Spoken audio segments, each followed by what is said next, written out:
ಬಸ್ನಲ್ಲಿ ಮಹಿಳೆಯರು ಉಚಿತವಾಗಿ ಪ್ರಯಾಣ ಮಾಡ್ತಾ ಇದ್ರಲ್ಲ, ಈ ಸಂದರ್ಭದಲ್ಲಿ ಆಧಾರ್ ಕಾರ್ಡ್ ತೋರಿಸ್ತಿದ್ರಿ. ಬಟ್ ಇನ್ಮೇಲೆ ಸ್ಮಾರ್ಟ್ ಕಾರ್ಡ್ ಪ್ರದರ್ಶನ ಮಾಡೋದಕ್ಕೆ ಪ್ಲಾನ್ ಮಾಡ್ಕೊಳ್ಳಲಾಗ್ತಾ ಇದೆ. ನಿನ್ನೆ ನಡೆದಂತ ಸಚಿವ ಸಂಪುಟ ಸಭೆಯಲ್ಲಿ ಈ ಒಂದು ತೀರ್ಮಾನವನ್ನು ಕೈಗೊಳ್ಳಲಾಗಿದೆ. ಇನ್ಮೇಲೆ ಬಸ್ನಲ್ಲಿ ಉಚಿತ ಪ್ರಯಾಣಕ್ಕೆ ಸ್ಮಾರ್ಟ್ ಕಾರ್ಡ್ ಅನ್ನ ಬಳಕೆ ಮಾಡ್ಕೊಳ್ಳೋದು. ಹೆಂಗೆ ಸ್ಮಾರ್ಟ್ ಕಾರ್ಡ್ ಬಳಕೆ ಮಾಡ್ಕೊಳ್ಳೋದು?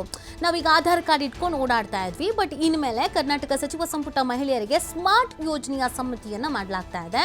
ನಿನ್ನೆ ನಡೆದಂತ ಸಚಿವ ಸಂಪುಟ ಸಭೆಯಲ್ಲಿ ಈ ತರದೊಂದು ಮಹತ್ವದ ನಿರ್ಣಯವನ್ನು ಕೈಗೊಳ್ಳಲಾಗಿದೆ.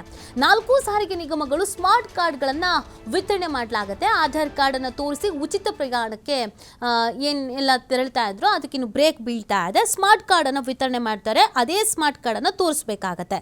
ಶಕ್ತಿ ಸ್ಮಾರ್ಟ್ ಕಾರ್ಡ್ ಅನ್ನು ತೋರಿಸಿ ಮಹಿಳೆಯರು ಉಚಿತವಾಗಿ ಪ್ರಯಾಣಿಸಬಹುದಾಗಿದೆ. ಸ್ಮಾರ್ಟ್ ಕಾರ್ಡ್ ಇತ್ತು ಅಂತಂದ್ರೆ ನೀವು ಓಡಾಡ್ಬೋದು. ಅಂದ್ರೆ ನಿಮ್ಗೆ ಆಧಾರ್ ಕಾರ್ಡ್ ಹೆಂಗ್ ಬಳಕೆ ಮಾಡ್ಕೊಂತಾ ಇದ್ರು ಅದೇ ತರ ಸ್ಮಾರ್ಟ್ ಕಾರ್ಡ್ ಅನ್ನು ಬಳಕೆ ಮಾಡ್ಕೊಳ್ಬಹುದು.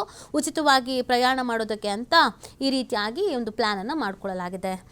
ಸ್ಮಾರ್ಟ್ ಕಾರ್ಡ್ಗೆ ಹಾಕಿ ಅಂತಂದರೆ ಮೇ ಬಿ ಅದರಲ್ಲಿ ಆ ಸ್ಮಾರ್ಟ್ ಕಾರ್ಡಲ್ಲಿ ಶಕ್ತಿ ಯೋಜನೆ ಆ ಥರದ್ದು ಏನಾದ್ರು ಇರುತ್ತೇನೋ, ಅದಕ್ಕೇ ಶಕ್ತಿ ಸ್ಮಾರ್ಟ್ ಕಾರ್ಡ್ ಅಂತಲೇ ಅವ್ರ ಹೆಸರು ಇಟ್ಕೊಂಡಿದ್ದಾರೆ. ಇದನ್ನು ತೋರಿಸಿಗೆ ಇನ್ಮೇಲೆ ಪ್ರಯಾಣ ಮಾಡ್ಬೋದು. ನಮಗೆ ಉಚಿತ ಬಸ್ ಪ್ರಯಾಣ ಆಗಿತ್ತು ರಾಜ್ಯದಲ್ಲಿ, ಎಲ್ಲಿ ಬೇಕಾದರೂ ಓಡಾಡ್ಬೋದಿತ್ತು. ಅವಾಗ ನಾವೇನು ಮಾಡ್ತಿದ್ವಿ, ಆಧಾರ್ ಕಾರ್ಡ್ ಕೇಳ್ತಾ ಇದ್ರು ಅಲ್ವಾ.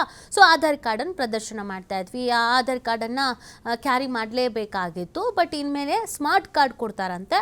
ಸೊ ಆ ಶಕ್ತಿ ಸ್ಮಾರ್ಟ್ ಕಾರ್ಡನ್ನು ತೋರಿಸಿ ನೀವು ಪ್ರಯಾಣವನ್ನು ಮಾಡ್ಬೋದು. ಹೇಗೆ ವಿತರಣೆ ಮಾಡ್ತಾರೆ, ಯಾವಾಗಿಂದ ವಿತರಣೆ ಮಾಡ್ತಾರೆ, ಯಾವಾಗಿಂದ ಇದು ಜಾರಿಗೆ ಬರುತ್ತೆ, ಎಲ್ರಿಗೂ ಸಿಗುತ್ತಾ, ಆಧಾರ್ ಕಾರ್ಡ್ ಇದ್ದವ್ರಿಗೆ ಮಾತ್ರ ಸಿಗುತ್ತಾ, ಹೆಂಗೆ ಏನು ಗೆದ್ದ ಇದ್ರ ಬಗ್ಗೆ ಎಲ್ಲ ಮಾಹಿತಿ ಸಿಗಬೇಕಾಗಿದೆ. ನಿನ್ನೆ ಇದನ್ನು ತೀರ್ಮಾನ ಮಾಡಿರೋದು. ಆಧಾರ್ ಬದಲಿಗೆ ಶಕ್ತಿ ಸ್ಮಾರ್ಟ್ ಕಾರ್ಡ್ ವಿತರಣೆ ಮಾಡೋಣ ಅಂತ ಈ ಬಗ್ಗೆ ನಿನ್ನೆ ನಡೀತಲ್ಲ ಸಚಿವ ಸಂಪುಟ ಸಭೆ, ಅದರಲ್ಲಿ ತೀರ್ಮಾನವನ್ನು ಮಾಡ್ಕೊಂಡಿದ್ದಾರೆ.